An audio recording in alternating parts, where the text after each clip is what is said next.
We now present For the Record.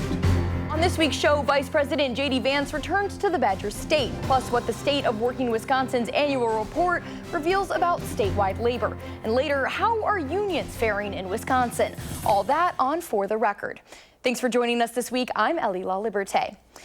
Madison's interim police chief John Patterson is taking over the role permanently. The Police and Fire Commission voted Wednesday to give Patterson the job. He's been serving as interim chief since Sean Barnes left MPD in February to lead the Seattle Police Department. Patterson has served on the Madison Police Department for nearly 30 years and has previously served as an assistant chief. When we started this year, the organization and I think, committed ourselves to focusing on our people, our culture, and our service to the community. We really needed to focus on providing some stability to both the community and the police department and bring some elements of predictability back. Vice President J.D. Vance paid Wisconsin a visit on Thursday. Vance stopped in La Crosse as part of a broader tour over the past 2 months through swing states. Our sister station WKBT was there. Vice President Vance focused his speech on how the One Big Beautiful Bill will help domestic manufacturers and American families. We have great American craftsmen right here in Wisconsin, and we ought to fight for them. Vance used his stop at La Crosse's Mid-City Steel to tout the Big Beautiful Bill's impact on domestic manufacturing. The American future that our children rely on is going to be built by and for American workers. A main focus of Vance's speech, the bill's tax policies, which in part reauthorizes a 2017 corporate tax cut. It makes it easier. If you're an American manufacturer or an American business, it makes it easier for you to build your facility or expand your facility right here in the United States of America. He also argued the bill will build safer communities through crackdowns on drug trafficking. It also gives our incredible law enforcement over $100 billion to get those drug cartels the hell out of our country once and for all.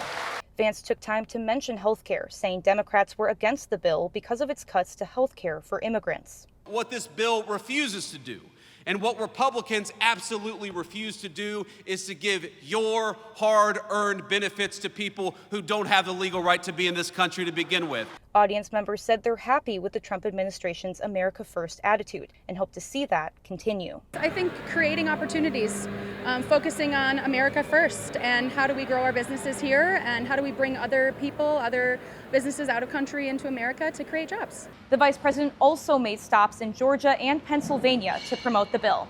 And ahead of Vance's visit, Governor Tony Evers' office released a report on the impact the president's bill will have on Wisconsin. The Department of Health Services found that more than 270,000 Wisconsinites will lose their health insurance. In addition, putting tens of thousands of Wisconsinites' benefits at risk. The bill work requirements will also cost taxpayers. Now, starting in 2027, Wisconsinites will have to cover the cost of employment training for the Medicaid work requirements alone. That'll cost about $72 million a year. The bill also shifts 25% of SNAP administrative costs to the state, totaling about $44 million a year. Now, these numbers just scratch the surface of what the department says the state can expect. A federal judge is allowing the case against a Wisconsin judge accused of helping a man evade immigration agents to proceed. Milwaukee County Circuit Court Judge Hannah Dugan is charged with concealing an individual to prevent arrest and obstruction. Now, Dugan was arrested at the county courthouse in April. Prosecutors claimed she escorted a man out of her courtroom through a back door after learning that U.S. immigration agents were in the courthouse. She was indicted on federal charges in May and quickly filed a motion to dismiss those charges. Now, on Tuesday, that motion was rejected. Dugan has pleaded not guilty. However, she faces up to 6 years in prison and a $350,000 fine if convicted of both counts. Now, no trial date has been set. And at the Capitol, Democrats introduced legislation that would change how the state responds to federal immigration officials. The legislation's author says if passed, the 5-bill package would increase Wisconsin's ability to protect immigrants in the state and keep families together during raids. And just hours after a Minnesota Catholic school shooting Wednesday, Democratic members of the state legislature announced legislation prohibiting guns on college campuses, affording them the same gun-free zone categorization as K-12 schools. Now, during the announcement, Madison Senator Kelda Roys commented on the tragedy in Minnesota. First of all, our thoughts are with everyone who's been impacted by gun violence across this country. And certainly our neighbors in Minneapolis who have seen 3 shootings in the last 24 hours, including one at a school this morning. 15 Wisconsin kids are suing the state to strike down laws they say worsen climate change and infringe on their constitutional rights. The suit aims to overturn 2 laws, the first to prohibit the State Public Service Commission from considering climate and air pollution when considering to approve a new fossil fuel power plant. The second to prohibit the PSC from requiring utilities to increase the amount of electricity they get from clean, renewable sources. And the Sun Prairie School Board President Katie Kamoku stepped down Monday. The Sun Prairie Area School District says Kamoku resigned to spend more time with her family. Now, this is the second resignation this year. On Monday's board meeting, software engineer and Sun Prairie dad Isaac Sung filled Steve Urso's position after Urso resigned in July. Now, this as the district continues to face backlash on the way it handled former Dean of Students Robert Gilkey Meisegeyer's arrest. Now, a federal grand jury has indicted Gilkey Meisegeyer on Wednesday. He's charged with producing, attempting to produce, and possessing child sex abuse material. Sung says he wants to bring more transparency to the board. All the hurt and the pain and like the complex emotions that the public is having, a lot of mistrust with the district and mistrust of the school board itself. So I think trying to repair those relationships is one of my first steps and one of like the biggest priorities for me. If convicted of all the charges, Gilkey Meisegeyer could go to prison for several decades. And Madison Metro has a new general manager. Jamie Acton was appointed by Madison Mayor Satya Rhodes Conway on Monday. Acton's most recent role was the regional planning director of the Federal Transit Administration. Now, the transition comes a couple of months after the bus service disruptions when Metro drivers declined to work overtime. Acton is replacing Justin Strusenberg, who announced his departure in April. Acton's first day on the job will be October 13th. And the Dane County Regional Airport is hiring tourism economics to complete an airport economic impact study. This after County Executive Melissa Agard announced plans to secure international designation for the airport back in February. Now, the study will measure jobs, visitor spending, tax revenue, and other factors. Results will be used for transportation, tourism, and business. The study is expected to be completed 90 days after it begins. And next on For the Record, in celebration of Labor Day, the annual State of Working Wisconsin showcases where wages, labor, and the economy stand in our state. When we come back, I speak with the report's author about what made this year so unique.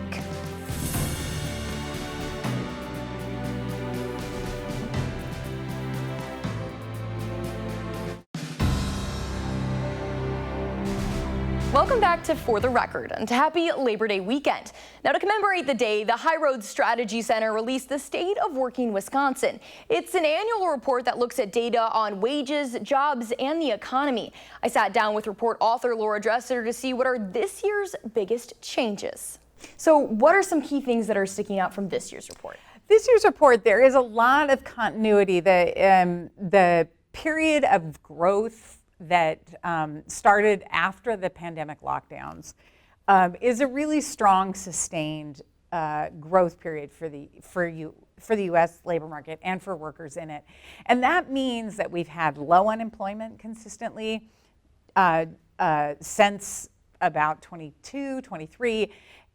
Here in 2025, the state unemployment rate is hovering just above 3%, which is very low, and suggests that workers have leverage and a little bit of power. Additionally, the 2024 median wage, which is as recent as we can get, which we released right now, but it's like from the end of 2024, that wage has hit an all-time high of $25 an hour, and that is higher than it's ever been in inflation-adjusted terms. So like comparing actual purchasing power of the median worker, that's the highest number we've ever seen. And so that's two pieces of really solid news. We've also seen steady job growth since the pandemic lockdowns, although we see that tapering off. So, the jobs numbers that came out this summer are a little weaker. We see the kind of less dynamism in the labor market currently, but still those unemployment rates are really low, and workers know, that they can do something with that. And so I want to ask about that median wage too, because that's super interesting. Wisconsin's minimum wage obviously still at the federal level, $7.25 an hour. Yeah. So to see your median wage really not be close to that whatsoever, can you kind of talk me through what that indicates here for us? Yeah, there's always been a pretty big divide between what the median worker, and I should say just for folks that this is the median worker in the whole labor market. It includes all the people who earn salaries, and we turn their salary into a wage. So this isn't just hourly workers, but if you look at every single worker in the Wisconsin labor market, turn what they earn into a wage, and then kind of line them up. You put the one right in the middle, that's the median worker. That's the person who's earning $25 an hour right now. In current dollars, in 1979, that person was earning about $20 an hour. And so the minimum wage is a long way from the median wage. It's especially a long way when we're looking at the few states, Wisconsin among them, that are still at that federal $7.25. I think even the 20 percentile wage, which we look at, like sort of what's the worker who's got 20% of the workforce below it and 80% of the workforce above it, that worker's wages have moved forward the fastest since the pandemic lockdown. They've moved forward at ahead of the rate of inflation. And now the 20th percentile wage, I don't have it perfectly memorized, but I think is $16 an hour or so, like twice the minimum wage. That division from what the minimum, the floor is, I think partly what that says is that floor is so out of touch, both with what the labor market delivers, but also with what workers need, that we really need to think about modernizing that minimum wage. This kind of segues into some of the federal things we've seen, and I know that your report touched on that. Can you walk me through some of the biggest things we've seen come down at the national level that are affecting Wisconsin workers? There's a lot of good news in that data. That post-pandemic growth is still showing up, and that 24 wage shows it, the low unemployment, et cetera.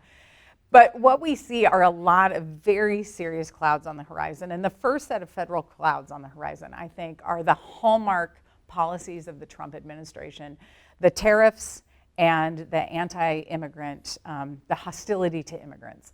And these two things are, dampers on the economy, just necessarily. One, on the tariff side, tariffs are taxes.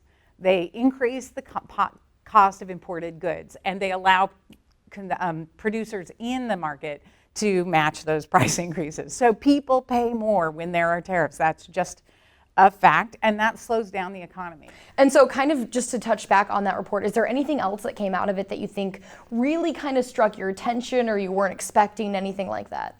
There's a couple of things that I think, folks probably know, but it's nice to see the data. One thing is that over the last 40 years, women's wages have gone up 50%. Men's wages have gone up like 4%. So the gender gap has shrunk a lot. And that's a lot of good news for women. It's especially good news that's concentrated among women with college degrees. So there's inequality even among women, of course. But I think that story in this state really matters. Working women earn more, they've moved forward. And that's a long-term trend that, we've seen before, but I think it's an important one to call out. Awesome. And then just kind of like one last question here to wrap it all up. What do you think this kind of says about the state of workers and the economy in our state? I think there are a lot of questions up in the air. I feel like it's an uncertain time because of the level of policy change that we have, because of the way that the federal budget is going to come down into this state and change what's possible in terms of financial aid for students and food support for low-income people and access to actual health insurance, and what all of those changes mean for the rest of the economy when we lose health insurance for lower wage workers and lower income people. The system ends up costing more for everybody else. Like, how is that going to wash through the economy? I think it could be quite hard, and I think there's a lot of questions about that, but all of that is like worry looking forward. Right now, the data is pretty solid, and so I think I'm going to celebrate the 24 highest wage and hope everybody has a good barbecue. Awesome. Well, thank you so much for sitting down with us. Appreciate your time. Thank you for having me. And next on For the Record, we talk with a UW-Madison professor about the power of unions in Wisconsin, why he says 2025 has been a tough year.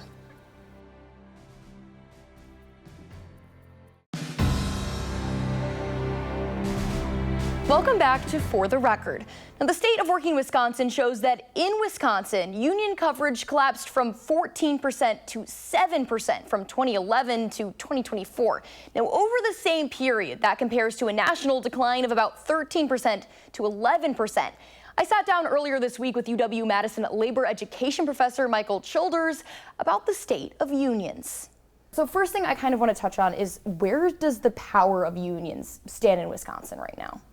I'd say not much differently than it stands for workers and their unions across the country, which is they're definitely not on the same footing they were under the previous presidential administration. And so far in 2025, it's been a tough year for unions. Yeah, so let's talk a little bit about these federal changes and how that's impacting unions. Can you kind of touch, we've seen a lot happening since President Trump took office. What are some of the key things that you've seen stand out? Well, I think the overarching theme is that the executive orders that have been put out there and then are now processing through courts and lawsuits is the essential cancellation of these workers' unions. And you're talking hundreds of thousands of workers losing their voice at work, losing their right to bargain collectively over their working conditions and pay. And yeah, this is all sort of in the courts. The status varies depending on which agency we're talking about. There was a recent ruling that pretty much okayed for many agencies it to go forward, and now you've seen those agencies notify these unions that they're canceling their contracts. So, and what kind of responses are we seeing from the unions here from that? So far, I'd say they're pursuing a legal strategy mostly. They're talking with their members, they're figuring out ways to stay engaged and to engage with their representatives, et cetera, but mostly they're pursuing their appeals in the courts in terms of saying, we don't feel like this very narrow right that the president does have, it's basically in the case of a national emergency for defense-related or a national security issue. Again, it's hard to see how a nurse at the VA or a food inspector in one of the packing plants in the United States that makes sure we have healthy food is related to national security. So I think that's pretty much the crux of their arguments in court. Yeah, and so kind of speaking on court, something we want to touch on that just kind of comes up when you think of unions in Wisconsin, obviously Act 10. Give us a little bit of a breakdown, kind of where that stands right now.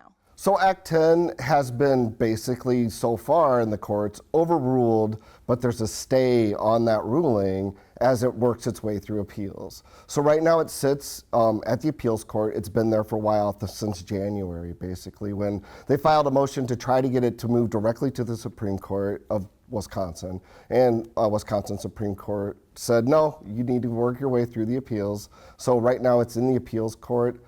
Honestly, I don't expect we'll get a ruling on that this calendar year, maybe not even this school year. So we'll see.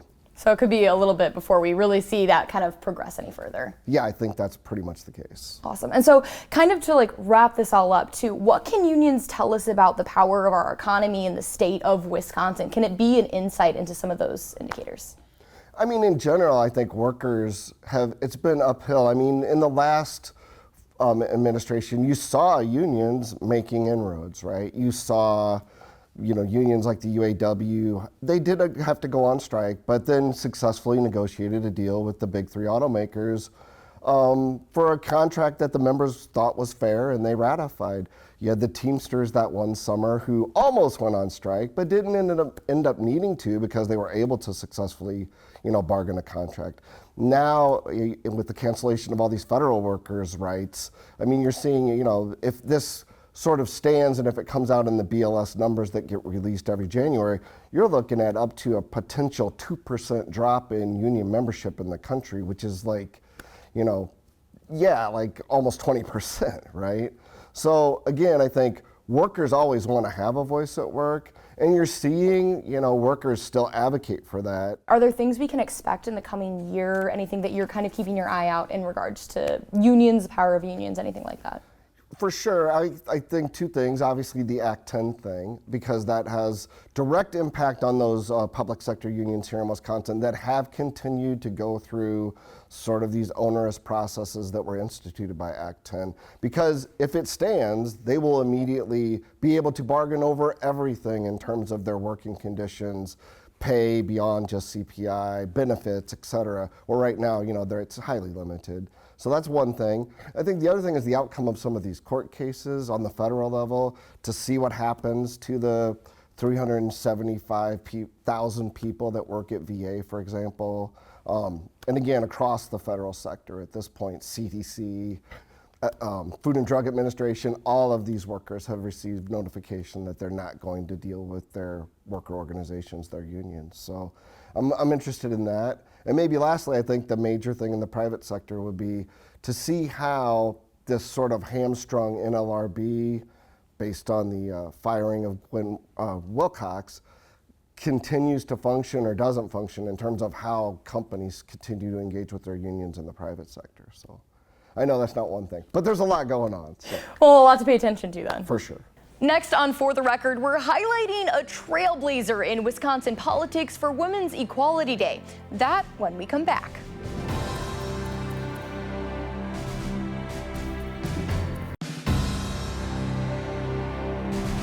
Welcome back to For the Record. Now, on a final note this week, Women's Equality Day was celebrated this Tuesday. So we're highlighting a prominent figure in Wisconsin politics. Vel Phillips is known as a trailblazer. She was the first Black woman to graduate from UW-Madison's law school, the first woman and African-American elected to the Milwaukee Common Council, the first Black judge in the state, and first Black woman to be elected to a statewide office in Wisconsin. Now, her statue you see there was put up outside the state capitol last summer, also making her the first Black woman to be memorialized on Capitol grounds. And remember, you can watch full episodes of the show as well as expanded interviews on our website, channel3000.com. That's all we have this week. I'm Ellie LaLiberte, and have a great holiday weekend. This has been For the Record.